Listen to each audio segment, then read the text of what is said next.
Water healthy people ఇంత తీసుకోవాలి, లేకపోతే వాటర్ ఇంత తాగితే హెల్దీ అని రెగ్యులర్ గా డాక్టర్ సజెస్ట్ చేస్తారు. బట్ ఇదే వాటర్ ని ఎవరు ఎంత తాగితే బెటర్, తాగని వాళ్ళకి ప్రాబ్లమ్స్ ఏంటి, డిహైడ్రేషన్ అయితే ఏంటి, ఇలాంటి కొన్ని డౌట్స్ ఉన్నాయి. సో ఓవరాల్ గా వాటర్ ఎవరికి మంచిది, ఎంత తాగాలి? ఓకే, నార్మల్గా మనకి నీరు అనేది బాడీలో మెటబాలిజం ప్రతి ఫంక్షన్కి వాటర్ అనేది అవసరం అండి. సో మనకి blood enough amount of volume మన బ్లడ్ సర్క్యులేషన్కి అవసరం అనేది కూడా నీరు ద్వారా, అంటే అది నీరు అనేది అవసరం అంటది మెయింటైన్ చేయడానికి. మన జాయింట్స్లోని వాటి లూబ్రికేషన్కి కానీ, మన సెల్స్, మన స్కిన్ హెల్త్కి కానీ, మన సెల్స్కి న్యూట్రియంట్స్ ఆక్సిజన్ వెళ్ళాలన్నా కానీ, మన బాడీలోని గ్లూకోజ్ ఫ్యాట్ ఇవి మెటబాలిజం అన్నింటికి ఖచ్చితంగా నీళ్ళు అనేవి అవసరం అంట, నీరు అనేది.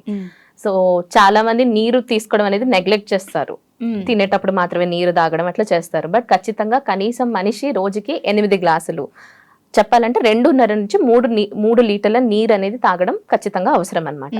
సో నీరు తాగకపోవడం వల్ల ఏంటంటే డిహైడ్రేట్ అవుతుంది బాడీ. సో